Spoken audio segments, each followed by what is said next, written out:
Imagine you're playing sport for your local sports team and you're having a particularly good game. But what you didn't realise was that a scout from a team from a much, much higher division is there watching you play. Oh, isn't that the dream? And you end up getting a phone call saying you've been selected to play for the top team in your region. Oh, it'd be a great moment, wouldn't it? And imagine the day comes and you go along to this new team and you have your first match and you're nervous, your friends are watching, your family are watching, many people are watching as this game is about to start. And you run out onto the pitch, and to the horror of your friends and your family, you're not wearing the new kit of your new team, but you're still wearing your old kit. Now that would be strange, wouldn't it? Surely you wouldn't do that. But here's the thing. Often as Christians, we become Christians, we're part of a new team, and yet we behave when we compete, behave in the heat of battle of sport as we did before we were Christians. We're going to really think that through now. You see, here's the thing. Sport involves competition. Sometimes we love it, sometimes we hate it. Sometimes as Christians, we are unsure, aren't we, of how our faith shapes how we compete. Often, competition is seen as kind of bettering ourselves over others or crushing the opponent and striving to be better than the rest. But how do we navigate serious competition as a Christian? Right at the start of the Bible, in Genesis chapter 2, when all was in perfect harmony with God and his ways, we see God encourage Adam to compare himself to what God has made and to find a suitable helper, so as to identify the differences and the talents of who God uniquely made him to be. We see right there that comparison, to better understand and enjoy the breadth and depth of the talent God has given us, is good and helpful. It helps us enjoy and place our talents in their right place in what God has made. Now, this is something to be celebrated and enjoyed in the life in sport God has given us. But in the very next chapters, we see the direct impact of human rebellion against God and his ways. We see the impact of this vividly outworked in Genesis chapter 4, in the story of Cain and Abel, where the desire of sin in us is exposed as it causes us to compare ourselves to others, not for growth in understanding and enjoyment of our talents, but in our brokenness, we compare ourselves to each other to build our value and our self-worth. Hey, look, that story ends disastrously. I love to play all kinds of different sports, and tennis being one of those. And far too often, I have to admit, after a tennis match, particularly when I have lost, and I get home, my wife will say, is it best that you stand outside to cool off? Now, she doesn't just mean cooling off physically, she means to calm down. So many times as a sports player have I got too into or too aggressive in my ability to compete. I wonder how you behave when you're at your most competitive. What is a pure competitor? So if competition in sport at its purest is the joyful desire to compare ourselves with others so as to understand the abilities God gave to us and to others, and to therefore push each other to joyfully explore the limits of our abilities as we compete, then this is a wonderful reflection of how God made us to be.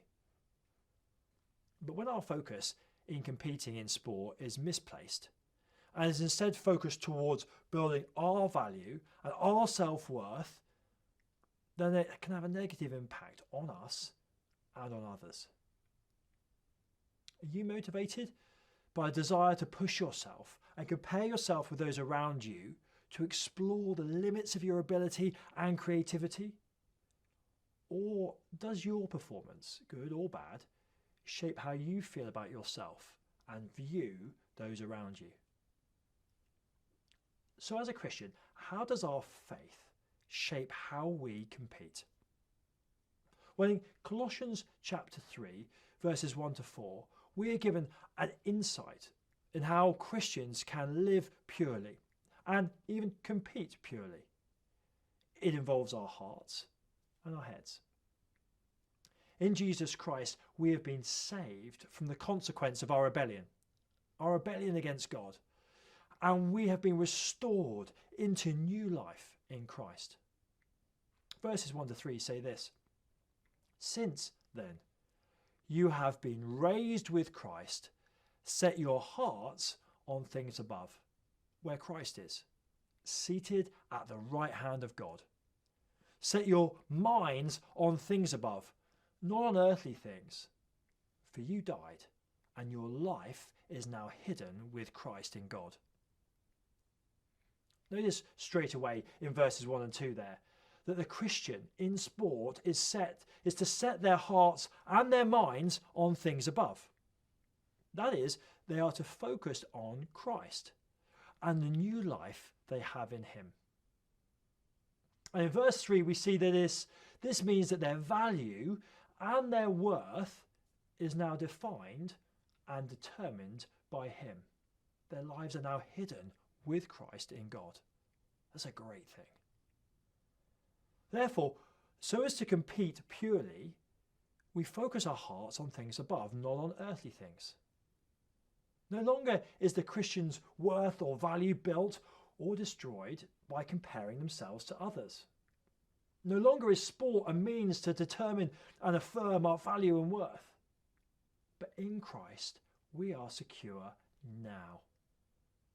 And in verse 4, we see our future is secure in him too. Look at what it says. "When Christ, who is your life, appears, then you also will appear with him in glory." See, when I forget this, my performance in competition becomes the means by which I feel valued and valuable. And this affects not only how I feel, but how I view those I compete with and how I behave as I compete. I will view those I compete with as a threat or with superiority. And I'll behave to protect my self-worth, at times being willing to do whatever it takes as I am compared with others so as to stop them being better than me. But when I remember that I am loved, saved, and secure in Christ, when I set my heart and mind on this, competition becomes pure. It becomes a place of joyful discovery of the creative limits of my abilities as I push myself and am pushed by others in competition. This is awesome. The outcome of sporting competition doesn't shape my worth. My performance in competition doesn't determine my value, and that changes everything. With my heart and mind set in Christ, in sport I am secure. No longer does the outcome of every moment of every competition impact how I feel about me. I am free to see my fellow competitors as those who will help me grow as they push me to explore the depths of my talents. No longer do I see those I compete with as a threat to be overcome. I'm inspired by Jesus to live in a way that points to him and not me. No longer do I behave ruthlessly and shamefully or manipulate or react aggressively as others threaten or limit my ability to compete. You see, sport involves competition.